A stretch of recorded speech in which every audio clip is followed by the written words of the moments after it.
Nang gumising si Hazel ng umagang yon, wala sa kanyang tabi si Adonis. Pero di agad siya bumangon at niyakap ang una ng binata, sabay amoy nun. Napangiti siya at pumikit nang mapuno ang kanyang baga na mabangong amoy nito. Sa una pa lang na lumapit si Adonis sa kanya noon, ang natural na bango nito ang agad na nakaagaw sa kanyang pansin. Kahit pawisan kasi to, wala siyang maamoy na masangsang dito. Para tong gumamit ng pabango pero alam niyang hindi to gumagamit. At napatunayan niya yon simula nang matulog siya sa kwarto nito. Walang kahit anong pabango sa kwarto, kahit pa nga deodorant wala siyang nakita. Sumubsob siya sa unan at ginikilig na humagikik. Everything they did last night, she vividly remembers it. His kisses and touch, para nararamdaman pa rin niya yun hanggang ngayon. Napaulit-ulit niyang babalikan sa kanyang isip kung gusto niyang mag-reminisce ng matatamis na sandali nilang dalawa. Ang mga ungol at anas nito na kumikiliti sa buong pagkatao niya. Sa tuwang nararamdaman niya at malakas na pagkabog ng puso niya, di talaga maikakailang mahal na niya ang binata. It was sweet but bitter. Why? Dalo lang pagmamahal ng binata sa kanya. Di niya makitang kahit konting tingin na maihalong paghanga sa mga mata nito. Nakaramdaman siya ng lungkot, mabilis sinipa siya ito sa pinakasulok ng puso niya. Di siya dapat malungkot at magsenti.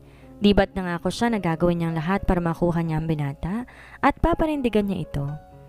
Huminga siya na malalim at inilis ang kumot na nakatakip sa hubad niyang katawan. Niyuko ang sarili at nang makitang pulang marka sa hita niya, hinaplos niya ang mga to na may malawak ng ngiti sa kanyang labi. Parang gusto niya manginig dahil bumalik sa balintataw niya kung paano nilagay ni Adonis yon sa parteng to ng kanyang katawan. It was very hot and intense. Tapos magkasalubong pa ang mata nila ng ginagawa nito to. At para siyang hayop na nasa mating season niya dahil animo kinukumbulsyon pa siya. Tumigil siya sa paghaplos sa katawan at tumayo. Kinuha niyang pajama niya nakalagay sa cabinet ni Adonis at sinuot iyon. Akmang isasara niyang pinto na mahagip ng mata niya ang isang calling card. Kurot ang noong kinuha niya ito at tiningnan. May nakasulat na Montemayor doon kaya siya parang pamilyar kasi ang apelyido na to pero hindi niya lang matandaan. Animo narinig niya sa kung sino pero hindi niya maalala kung kanino yon. Pero sure talaga siyang may nabanggit ng pangalan na to. Nagibit balikat siya at binalik na yon sa kasinara ang cabinet nang kahit pilitin niyang alalahanin hindi pa rin bumabalik sa kanya. Lumabas siya ng kwarto, kumunot ang noon niya dahil wala siyang marinig na ingay. Na para mag-isa lamang siya rito sa bahay. Pumunta siya ng kusina para tingnan kung naroon ang binata pero wala ito. Nagtaka siya saan ito pumunta. Ang nakita lang niya sticky note na nakatikit sa ref nang akmang lalabas sa sana siya. Kinuha niya yon at binasa. Morning, my sunshine. Nasa kamalig lang ako at inaayos sa mga palay dahil darating ang mag-aangkat bukas. Yon ang nakasulat sa papel. Alam naman niya kung nasa ng kamalig at nagdesisyon siya na magkape. Kumain muna bago pinalitan ng suot. Lumang sweatshirt ni Adonis ang pinili niya at isang jogging pants. Sinuot niya rin ang tsinelas ng binata na malaki sa kanya. Pagkatapos ready na siyang puntahan ng binata. Malayo pa lang siya na tanaw na niya ang kamalig. Dinilisan niya ang paglakad at pumasok doon. Di niya agad nakita ang binata dahil puro sako ng palay ang bumungad sa kanya. Nakinig siyang mabuti kung may ingay sa loob. Lumiko siya kung saan niya narinig ang kaluskos. Nakatalikod ang binata sa kanya at may bumbilya na umilaw sa isip niya. Paliyad siyang lumapit dito at biglang sinundot ang bewang nito. Napahalakak siya na malakas na naging reaksyon ng binata. Shit! Gulat na bulalas pa nito. Di humihinang kanyang tawa na niyakap to nang humarap ito sa kanya. Napahugot to ng hininga na matantong siya ang naggulat dito. Good morning, bakit di mo ako hinintay gumising para sinamahan kita rito? Ani at tumalik sa baba nito. Naningkit ang mga mata nito nang tingnan ang kanyang mukha. Ayokong putulin ang mahimbing na tulog mo. Isa pa, hindi mo naman ako matutulungan dito dahil bibilaan ko lang kung kumpleto bang kukunin na nag-aangkat. Paliwanag nito. Inilibot pa niya ang mata sa mga nakasakong palay. Businessman ka rin pala? Hangad niya at tiningala na lang ang bunto ng sako. Sa tingin ko may pera ka naman. Bakit naman di mo palakihin ang bahay mo? Dapat yung tulad ng bahay ni Rigor.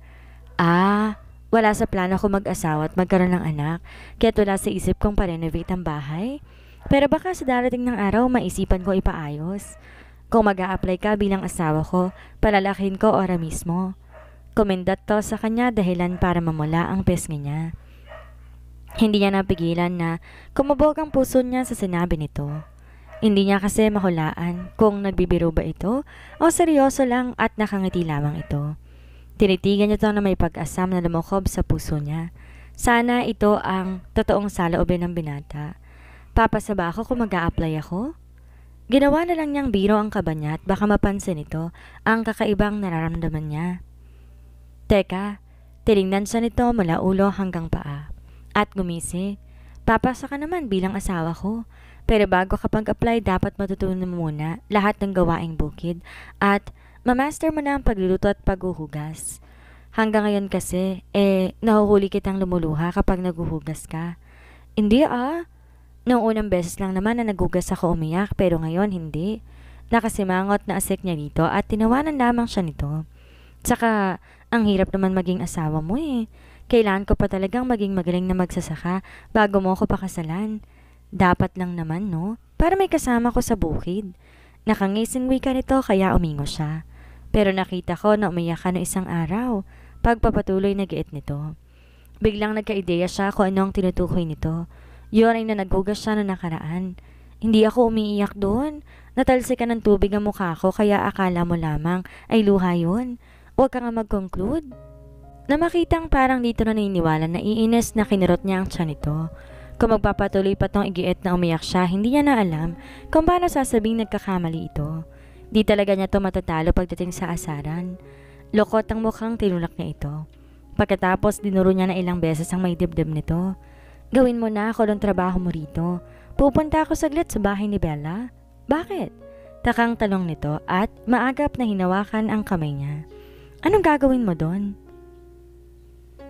Ihingi sana ako ng rice wine. Hindi pwede. Matigas na tutol ni Adonis. Humigpit ang kamay nito na nakahawak sa kanya. Ba't di pwede? Gusto ko ulit uminom ng ganun eh. Hayag ni Hazel. Ang sarap kaya nun. Magiging disaster ka kung malalasing ka. Hindi mo alam pero sarap ni Rigor walang seremonyang hinawakan mong nota ko dahil gusto mong himasin to. Wika ni Adonis. Kahit sinubukan lang ito at di naman ito ginawa, yun ang sinabi niya. Totoo? May iba pa ba akong ginawa na nakita ni Rigor? Hindi naman siguro ako nagkubad. Umiling ito. Marami. Sinukahan mong kandungan ko. Kinagat mong nipples ko at kung hindi pa kita napigilan, sinipa mo yung yagballs ni Rigor. Pagbibilang niya sa mga ito kahit maliwanag pa sa araw na hindi niya to ginawa. Sisipain ko sana. Tinutop nito ang bibig at parang matutunan to sa kahihiyan.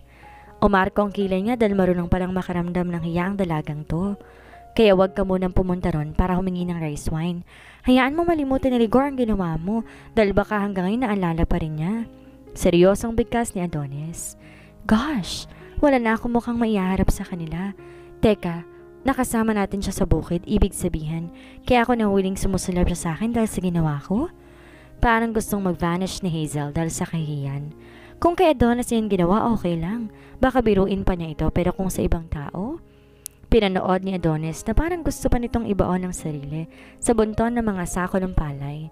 Nakonsensya siya at gustong sabihin na hindi yun totoo, pero pag naisip niya na malalasing na naman ito, baka kung ano pa ang gagawin nito.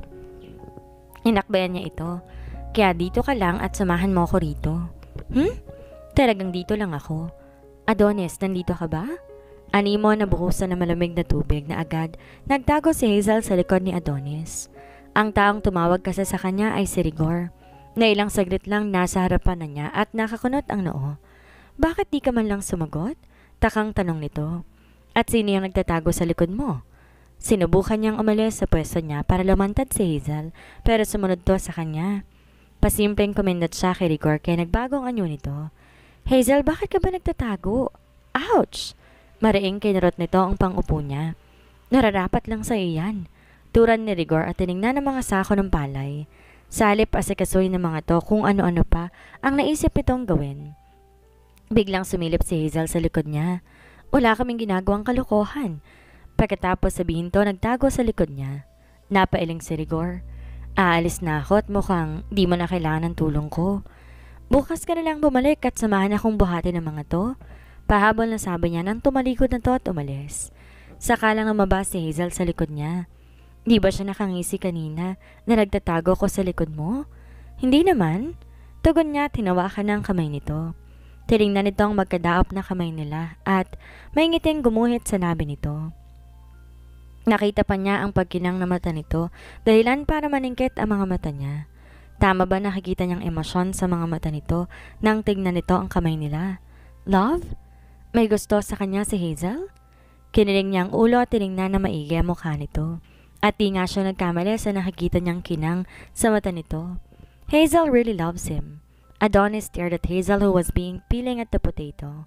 Isasawag nila to sa iluluto nilang ulam at ito ang nagpresenta ang balatan iyon gamit ang peeler na binili niya sa junction. Simula na makita niyang emosyon sa mata nito kaninang tanghali, napansin niya ng lahat ng tingin nito sa kanya. Sa tuwing akala nito hindi siya aware na sumusulyap ito sa kanya at sa sulok ng kanyang mga mata ay nakikita niya ang init at ang paghanga sa mga tintin nito. Kahit pilit itong tinatago, nakikita pa rin niya yon. He's old enough to understand that look dahil nakikita niyang emosyon na yon sa mata ng mga magulang niya. Na kahit matanda na sila, hindi pa rin kumupas ang pag-ibig na palaging nakaukit sa mata ng dalawa. Oo nga pala, nabanggit sa akin ni Bella na may ilog dito. Di mo naman siguro ako pagbabawalan kung sasabihin ko na gusto kong lumangoy doon? Hayag nito at nagtaas ng tingin. Pasimple nag-iwas siya ng tingin at tinuloy ang pag-iwan ng sibuyas.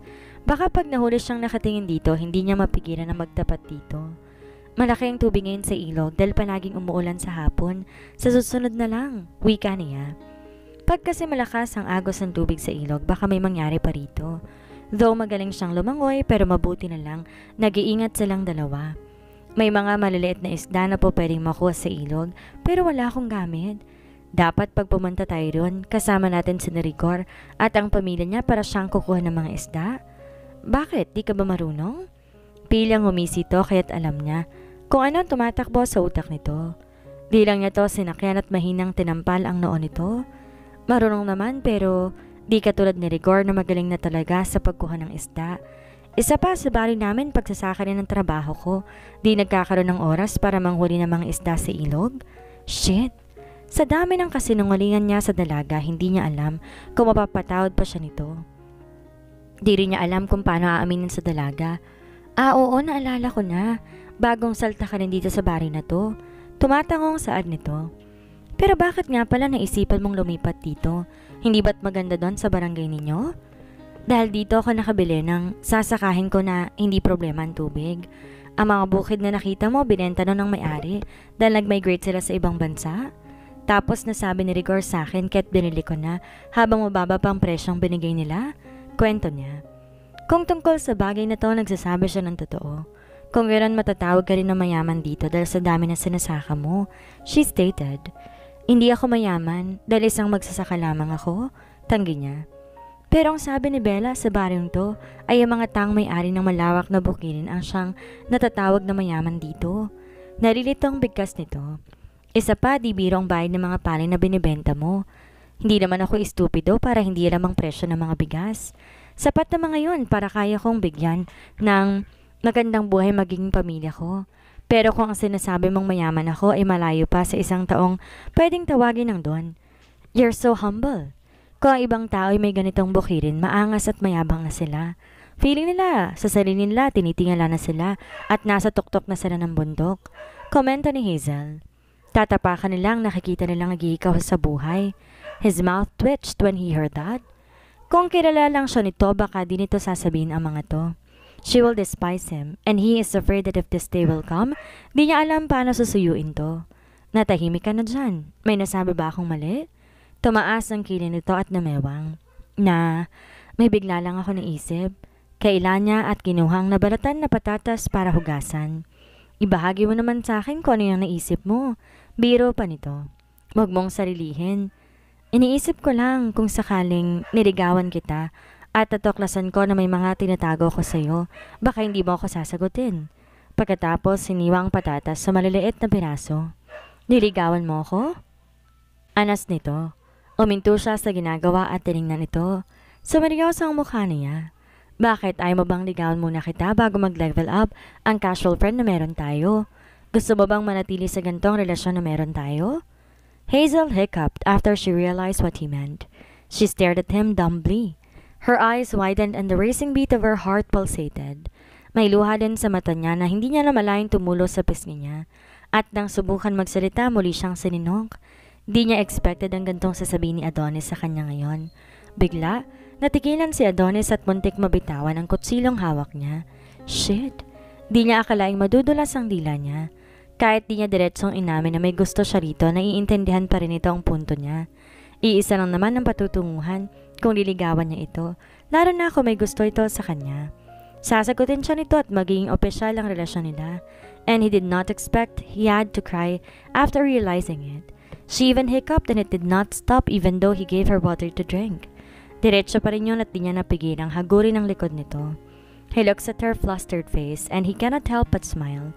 Naupo siya sa mesa nang tumunghay dito, habang ito naman tumingala sa kanya, habang mariing nakalapat ang labi nito. Pero paminsan-minsan sumisinok pa rin ito. Inaplos niya yon gamit ang kanyang hinlalaki at ngumiti. Nagulat ka ba? Hindi mo inaasahan na may pagtingin ako sa'yo? Bulong niya. Hindi kasi halata. Garalgal na tugon nito. Palagi mo akong pinagkakatuwaan at wala man lang sign na kahit crush lang ay wala akong makita. Lahat na nakikita ko kasi sa'yo puro kalokohan.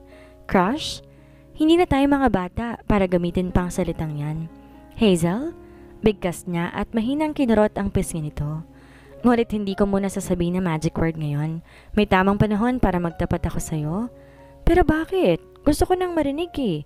Nakalabing hayag nito. Sabihin mo na para naman makumpletong buhay ko. Pinahilig niya ito sa sikmuran niya at hindi ito sinagot. Gusto niya na aminin mo na rito ang tungkol sa pagkatao niya bago niya sabihin ang tatlong words na yon. Hindi pa siya handa na aminin ang lahat.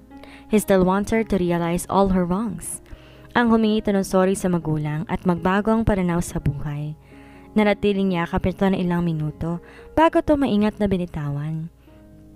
Bumaba siya sa pagkakaupo sa mesa at tinuloy ang paghihiwa sa patatas at di pa niya tinapos kanina. Kumikinang naman ang matang nangalumbaba ito. Ang mga matay nakatutok sa kanyang mukha at hindi siya naiilang kundi nag-e-enjoy pa siya sa malagkit na tingin nito sa kanya. Hindi mo alam, Adonis, pero noon pa man, weakness ko ng lalaking may mahabang buhok. Pag-amin ni Hazel kahit umarkong kilay niya. They looked so cool and awesome. Kung ganun, bakit gusto mong gupitin ko noon? Dahil ayoko ma-inlove sa'yo. Pero ito't nahulog pa rin ako sa kapangitan mo? Nakabungis-ngis na sagot nito. At kahit na sinasabi kong pangit ka, nagawa mo pa rin na kunin ang atensyon ko at okupahin ang puso ko? Cheesy na dugtong pa nito. Mahinang natawa siya. Oh, wag mo na idagdag na hindi ka mabubuhay nang wala ako dahil pinanganak ka na nung di pa tayo nagkakilala. Nagbibirong saad niya kaya malakas na tumawa si Hazel. Hindi ko sasabihin yan, promise. Gasgas na kaya yan. Sabay silang natawa na dalawa. At habang nakikinig siya sa malakas na tawa nito, ay nahahawa siya. Pati kasi mata nito ay kumikinang kapag tumatawa ito, at di nito alam kung gaano to kaganda dahil doon. Animo kumikislap ito lahat ng paligid niya dahil sa ngiti nito. Tiningnan niyang refleksyon niya sa mga mata nito. Wala pa rin pagbabago sa itsura niya, maliban sa mahabang buhok niya at balat niya na sunog sa araw. Kaya hindi niya maintindihan kung bakit sinasabi nito na pangit siya. Pero kung iisipin niya na maigi, baka lumalabas na yon sa bibig nito. Nahiya siguro tong isa boses ang talagang nasa isipan nito. Kaya yun na lamang sinasabi nito. Hindi siya na-offend o nasaktan pero aaminin niya. Gusto na rin niyang marinig mismo sa bibig nito kung ano nga ba talagang totoong impresyon nito sa kanya. Kasi ilang beses lang niyang narinig ang talagang pinupuri siya nito. Para siyang uhaw makarinig ng compliment. Gayong kung tutuusin bata pa lamang siya. Marami siyang narinig na compliments, lalo na sa looks niya.